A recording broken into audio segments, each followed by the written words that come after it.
Bienvenidos a Televisión Educativa. Qué bueno que usted está con nosotros en esta cita semanal que tenemos cada 8 días.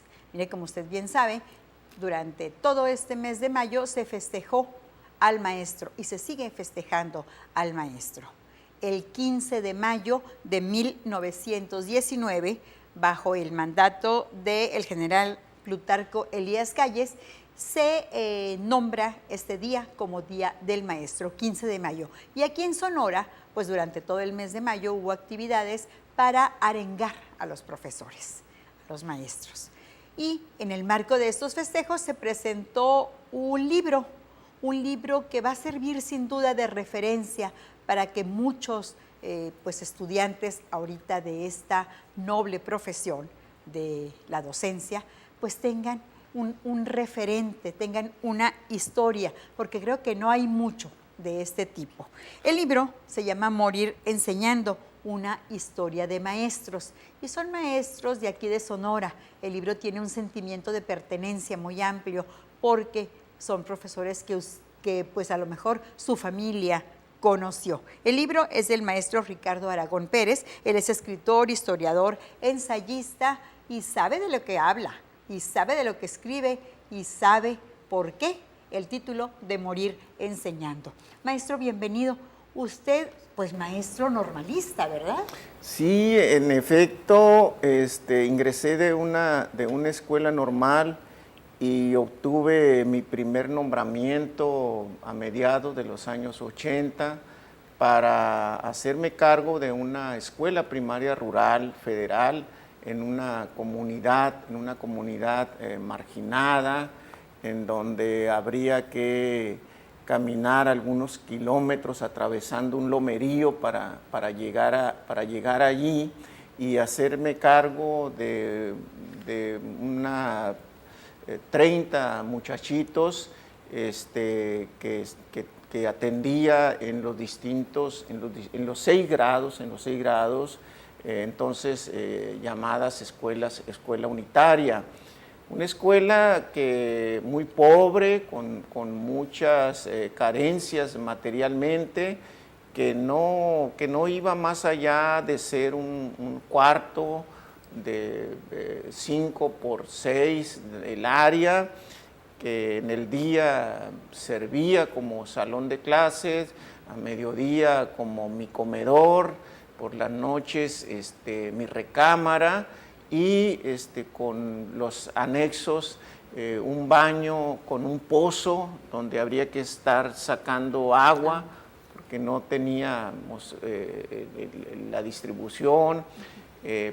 Por las noches preparar mis clases o revisar los trabajos con una cachimba, con una lámpara de gas, que no tenía energía eléctrica, con un sufrimiento enorme, especialmente en el calor, porque la lámpara, la llama, atraía insectos, atraía moscos, era una cosa horrorosa. Eran tiempos muy duros, maestro, fueron tiempos muy duros esos. Muy duros, pero entendía que esa era la realidad que teníamos que encarar los profesores con mucho carácter y con misticismo.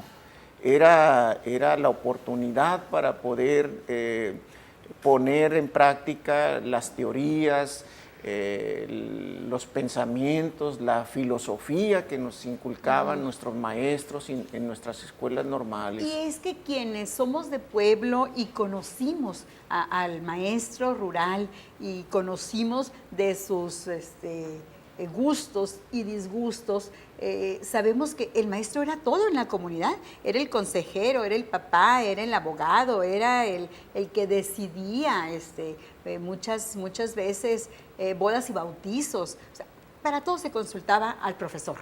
Sí, en efecto, incluso a veces éramos lo que ayudábamos a las señoras cuando nos las encontrábamos en la travesía cargando costales de maíz que traían de otras comunidades, y en el camino pues habría que echarle la mano a las mamás echándose el costal en el hombro, que dicho sea de paso, sufría uno vergüenzas con la señora, porque señoras ya muy mayores, de uno, pues uno no aguantaba más que unos cuantos pasos con el costal y las señoras hacían toda la travesía, ¿no?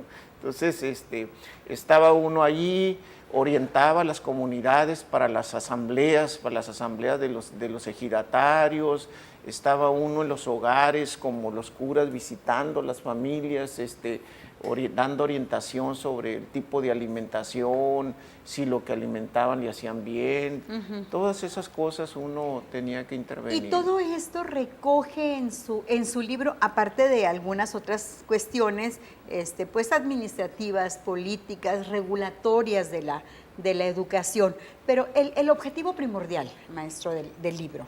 Bueno, justamente la vida de los maestros fue, digamos, el motivo principal que me inspiró para preguntarme yo, si yo tenía esta vida, ¿cuál era la vida que llevaban otros maestros que me antecedieron en esta profesión? Otros colegas, conocer cómo era el estilo de vida de ellos, cuáles eran los principales desafíos que enfrentaban, cómo era su día a día, sus condiciones escolares, su relación con las comunidades, las dificultades que vivían en este ejercicio. Esta vida es lo que a mí me lleva a preguntarme cómo era antes, y justamente lo que yo pongo en el libro como tema central es justamente la recuperación de la vida cotidiana de que los maestros llevaban, tanto dentro de la escuela como fuera de ella, en las comunidades donde ellos vivían, ¿no? ¿Qué periodos abarca el periodo, Morir Enseñando? Este periodo abarca desde la primera mitad del siglo XIX hasta las primeras décadas del siglo XX. El dato más temprano que allí se trabaja es un documento que a mi juicio es la génesis de la construcción del sistema estatal educativo en Sonora, que es un documento, es un decreto que data del 9 de marzo de 1825. Entonces, 1825 es como la fecha más temprana de donde arranca el libro, y termina hasta los años de 1916, que son los últimos documentos que yo logro conocer y estudiar para fundamentar lo que digo. Entonces, usted se va a los archivos históricos, pero también se va a la oralidad. En este caso, fundamentalmente voy a la oralidad para encontrar preguntas, inquietudes, como saber qué les interesa a los profesores conocer de su pasado, qué recuerdan ellos de sus maestros, todos estos testimonios que tenemos de nuestro pasado por las escuelas y de relación con nuestros maestros, se convierten así como rutas que me llevan desde este presente a explorar el pasado, haciéndole preguntas al pasado sobre esta situación, ¿no? Pero fundamentalmente la fuente de información, la fuente central de información son los documentos que nosotros llamamos de primera mano y que se encuentran en el archivo histórico del Estado de Sonora, que se encuentran en la sala del noroeste de la Universidad de Sonora, que se encuentran en las hemerotecas tanto de la Universidad de Sonora como del archivo histórico, y las fototecas que también. Entonces, allí, ese es, digamos, el soporte que le da, digamos, el andamiaje, digamos, del libro. Sí, es la estructura, es el esqueleto de Morir Enseñando. Y Morir Enseñando, el libro, está dividido por capítulos. Así es. ¿Cuál fue el principal reclamo o la principal anécdota en cada uno de estos capítulos, lo vemos, pero primero hacemos una pausa. Quédese usted con nosotros.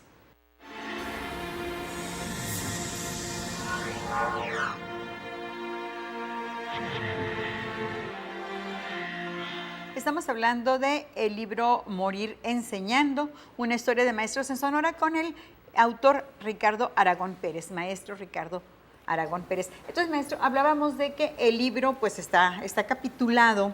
¿Es una historia capitulada o es una narración histórica? Bueno, el asunto de los capítulos es como un camino, un hilo que hay que ir siguiendo, pero el género, como se va tejiendo cada uno de estos capítulos, es a través del uso de una narrativa que hace acopio de muchos elementos de la literatura, ¿no? El modelo narrativo es llevar una lectura con cierto grado de musicalidad, muy amigable, que se pueda estar leyendo sin estar quebrándonos la cabeza. Esto, ¿no? Entonces, y que capte la atención del lector, que se identifique con el yo narrador, pues. Sí, porque fundamentalmente lo que hago es explorar la esencia humana de la historia. Aquí no nos interesan mucho los grandes eventos, los grandes acontecimientos, sino nos interesa el profesor como humano en sus distintas aristas. Analizo pues cuál era su sentir, cuáles eran sus emociones, cuáles eran sus angustias, sus alegrías, sus frustraciones, sus dolores. O sea, todo eso que los seres humanos vivimos y que nos da un elemento de identidad. Entonces yo creo que esta idea de rescatar la esencia humana de los profesores ayuda a encontrar un punto de identidad a los lectores, porque el dolor lo mismo lo vivían los profesores, la enfermedad, el calor, la inseguridad, la falta de agua, las enfermedades, los problemas con el hambre, los terremotos, las lluvias, todo eso que los profesores... Sí, y que usted pues plasma en los capítulos. Por ejemplo, tiene un capítulo donde dinero, escuela y maestros, otro capítulo, la invención de la escuela por dentro, los maestros y sus condiciones de trabajo, las pensiones y sus claroscuros, vida de maestros, son los capítulos que conforman. ¿Qué fue? ¿Cuál es el hilo conductor en cada uno de los capítulos? Bueno, podemos decir que tiene dos grandes apartados, ¿no? Dos grandes apartados. El primero de ellos intento reconstruir el escenario educativo, el contexto donde los profesores desarrollaban sus prácticas profesionales. Entonces, ese es un primer apartado, por eso pues hablo del problema del financiamiento, de las políticas presupuestarias, hablo de cómo aparecieron las primeras escuelas, hablo de sus condiciones. Hay una fuente que para mí me resulta genial y que creo que no se ha estudiado suficientemente, que son los inventarios de las escuelas. A través de los inventarios pude yo construir, a través del relato, fotografías de las escuelas. Entonces, pues hablo de estos escenarios, un poco de cuáles eran los métodos de enseñanza, cuáles eran las materias que enseñaban, cómo estaban organizadas las escuelas. En el caso, por ejemplo, de la aparición de las escuelas, pues lo que hago allí es describo los principales componentes de la escuela, sus condiciones materiales, el mobiliario, tipo de materias que enseñaban, métodos y todo eso, ¿no? Entonces, una vez que ya hago esta, digamos, construcción de cómo es el contexto escolar, luego el segundo apartado, que es que es la esencia del trabajo, que es lo que a mí me interesa, en donde yo pongo el mayor interés, es cómo transcurría la vida de los profesores en ese contexto, cómo transcurría, Entonces, en ese contexto, por ejemplo, hay profesores cuya vida transcurre en condiciones de suma inseguridad respecto a su calidad de vida. ¿Por qué? Porque trabajaban en escuelas en donde las condiciones higiénicas eran muy precarias, donde los problemas de la posibilidad de contraer un contagio por alguna enfermedad epidémica estaba a la orden del día. Hay profesores que constantemente enferman y dejan de ir a la escuela porque una epidemia muy propia del siglo XIX pues llegó allí a la escuela porque son focos importantes de atracción. Entonces, allí esa es la vida, pero pues también cuento que estos profesores al estar allí pues tienen carencias porque no están llegando los libros a tiempo, porque las mesas y las bancas que tienen son insuficientes. Las políticas públicas en ese momento. Sí, especialmente la política salarial que no está cumpliendo con las expectativas y los compromisos de ellos. Hay muchos casos de profesores en donde el principal reclamo es que no se está honrando los contratos de trabajo, profesores que se les contrata por un año con un sueldo determinado, pero después de 4, 5 meses, 6 meses de estar trabajando, resulta que lo que le pagan es muy por debajo de lo que se había contratado y ni siquiera le pagan el total del valor de su sueldo, le pagan unas cuantas. Entonces, el profesor está viviendo mucho este tipo de problemas, además de los problemas que tiene en sus actividades propiamente de aprendizaje, ¿no? Profesores que se están quejando porque sienten que no tienen el apoyo de los padres de familia, porque las autoridades que deben cuidar de que los padres manden a los niños a tiempo a la escuela no están cumpliendo con ellos. Pero era y es una queja con fundamento, porque ellos sienten que así no pueden enseñar, no pueden darle al niño pues todo lo que tienen para ofrecer. De ahí el título que se me hace muy poético, Morir enseñando, porque con todo lo que usted narra en el libro y con todo lo que nos está contando y con lo que nos han contado algunos profesores que tienen 50, 60 años de servicio, pues estoicos, se quedaban en su puesto y se quedaron en su puesto. Sí, justamente eso es lo que intenta expresar o sintetizar el título, porque si bien un número importante de profesores no resistieron estas situaciones tan difíciles y abandonaron a corto plazo la escuela y la profesión, y ellos, como ellos decían, para buscarse otro medio de ganarse la vida, porque allí no era. Casos como por ejemplo el propio general Plutarco Elías Calles, que trabaja algunos años en las escuelas, ocupa cargos de profesor, llega a ser hasta inspector, trabaja en una escuela para adultos, pero cuando él se casa, inmediatamente se da cuenta que lo que obtiene como sueldo de profesor no le ayuda para hacer frente a este compromiso, pues abandona la escuela.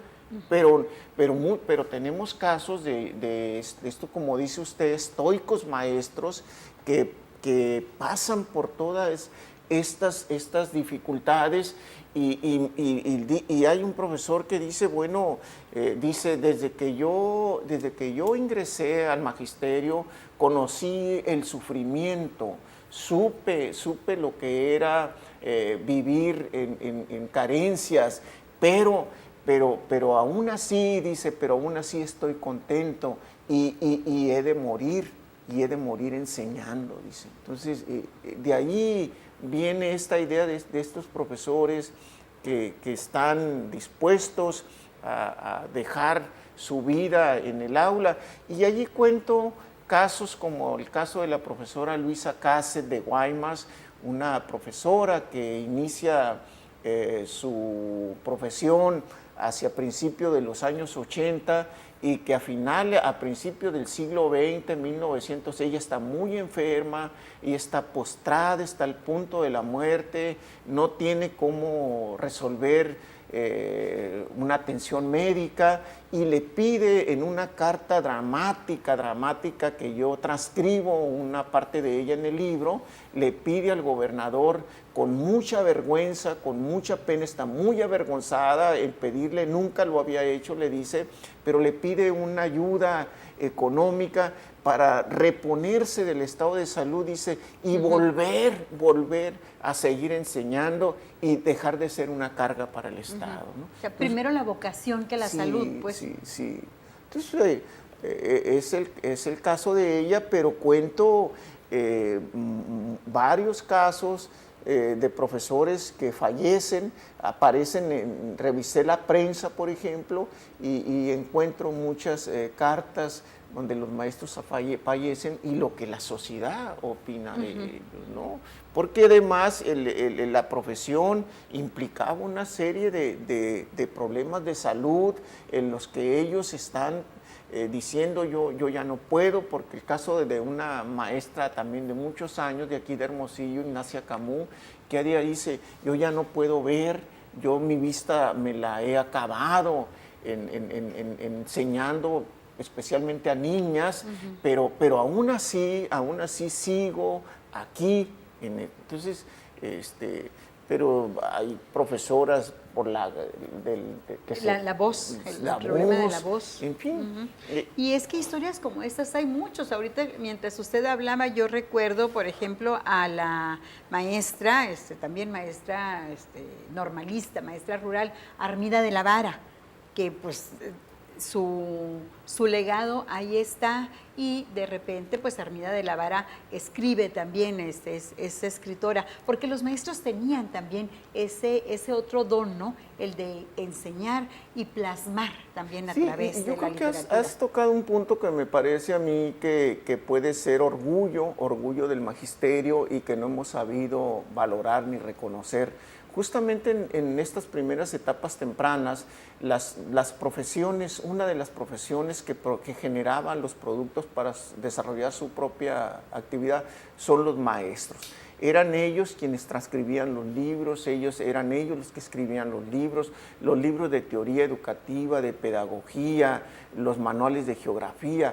La gran mayoría era un profesor en el que producía sus propios documentos porque se asumían como profesionales especializados en el tema y los únicos autorizados y con calidad para hacerlo. No todas las profesiones en nuestra época hacían eso. Hay un caso que a mí me tiene algún día pienso ocuparme de él, el caso del profesor Manuel Uruchurtu, un profesor de aquí, de la ciudad de Hermosillo, que desempeñó la función de inspector escolar por muchos años. Él era el que traducía las obras pedagógicas de vanguardia de la época, que llegaban aquí y que venían en idiomas extranjeros como francés, por ejemplo, y que él las traducía al español para distribuirlas en las zonas escolares donde él tenía jurisdicción. Entonces, estos profesores, o ni se diga los periódicos, hemos encontrado, por ejemplo, periódicos como la Revista Escolar en Guaymas, de la cual Plutarco Elías Calles era escritor con temas escolares, o El Estudiante en Álamo. Yo creo que aún con este libro tenemos una enorme deuda con el magisterio de poder rescatar este pasado, y creo que estos casos es de lo poco que tenemos de poder sentirnos orgullosos y poder exhibirlos. Porque claro. El libro es un referente pues a esta época que usted nos retrata aquí. Les vamos a recomendar el libro Morir Enseñando, de el escritor y maestro Ricardo Aragón Pérez. Ya usted lo puede encontrar y pues léalo porque es un referente acerca de los maestros. Muchas gracias, maestro. ¿Dónde encontramos el libro? Nada más así. Tengo entendido que en el Instituto Sonorense de Cultura. En el Instituto Sonorense de Cultura. Pues ahí está el libro Morir Enseñando. Gracias. Dentro de 8 días la cita es aquí para poner otro tema a la luz. Hasta entonces.